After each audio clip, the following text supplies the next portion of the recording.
Nagigilty ako, Ma. Sakit isipin na ako pa yung nagdala kay Vanessa sa mental facility. Pero hindi ko naman gagawin yun. Baka lalong hindi siya gumaling. Ay, salamat sa Diyos. Lexi, narinig mo yun? Salamat, sa wakas may hustisya na tayo. Ayan, Ma. Bakit parang gusto mo pa mag-celebrate? May sakit yung tao, hindi yun rason para magpasalamat. Abay, dapat lang para pagbayaran niya lahat ng mga kasalanan niya. Ilang beses ko bang uulitin sa inyo, Ma, na inosente si Vanessa? Hindi niya deserve yung mga nangyayari sa kanya ngayon. Marco, can't you see? Langit na mismo nagpaparusa sa kanya. Hindi mangyari to kung wala siyang kasalanan. Kung ako sa'yo, iwan mo na yung asawa mo. Lex, wala ka man lang bang sasabihin? Don't tell me nag-a-agree ka dito kay Mama. Kuya, sorry pero wala tama naman si Mama. Hindi deserve ni Ate Vanessa na kaawaan siya. Di ko alam na ganyan pala kabaluktot yung mga pananaw niyo. Nasa harapan man din tayo ng altar, oh. Imbis na kaawaan niyo yung tao, iniisip niyo na regalo galing sa langit yung paghihirap niya? Ano ba klase pag-uugali yan? So kami pa ngayon ang masama? Marco, pwede ba? Huwag ka na magbulag-bulagan. Hindi ka karmahin si Vanessa kung wala siyang ginagawa. Ma, hindi. Naniniwala ako kay Vanessa. At kahit anong isipin niyo, hindi ko siya abandonahin. Marco, hayaan mo na siyang mabulok sa mental. Marco! Marco, bumalik ka dito, magdadasal tayo! Ano, hayaan mo na. Wala.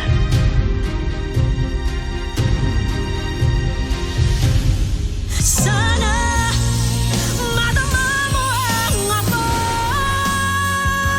Sana mapansin mo na ako'y gulong-gulo kung ba naman kung sino pang inaasahan mo. Siya pang magtataksil sa'yo. Kung sino man yung sa lugar.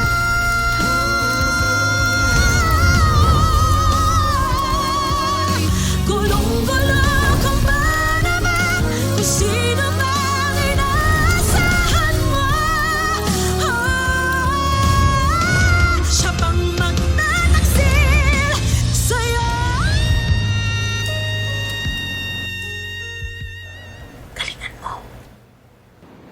Relax lang kayo, akong bahala. Ano nangyari? Masakit! Asan ang masakit? Diyos ko! Yung tiyan ko! Oh my God! Oh my God! Ate, tulungan mo si Don! Nalipasan ka ba ng gutom? Nakain ka hindi magutom? Mamaya na yung Q&A, please! Daligo mo na ako sa clinic! Hindi ko pwedeng iwanan si Atty. Pangaliban dito. Ate! Kasi importante pa ba yan? Paano kung mamatay ako dito? Daligo Ako nang bahala kay Vanessa, okay? Hindi ko siya hayaan. Dali mo na si Pons! Babalik din ako agad. Ate! Thank you, nurse. Thank you. Maraming salamat. Dali mo na ako sa clinic!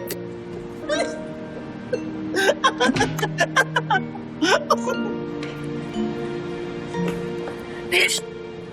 Oh my God, Besh, totoo ba? Nagkukunwari ka lang this whole time? Buti na lang nakuha niya yung message ko, ha? Sorry, pati kayo nadamay. Pati kayo niloko ko. Wala kasi akong choice, Hindi ako tinatantanan ni Angel. Alam mo ba, nung nakulong ako, she made a way para mapunta ako sa isolation room. Huh? Kahit malayo ako, tingin niya threat pa din ako sa kanya.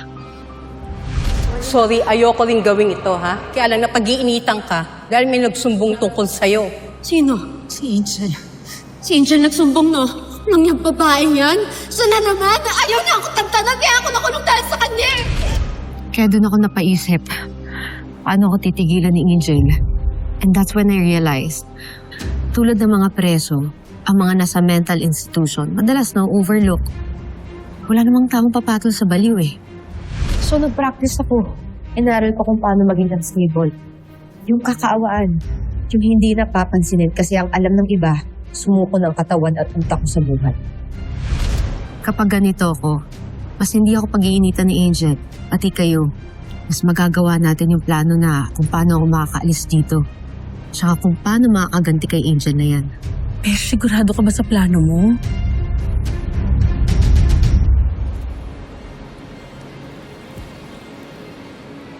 Baliw si Angel. Para matalo siya, kailangan natin maging mas baliw sa kanya.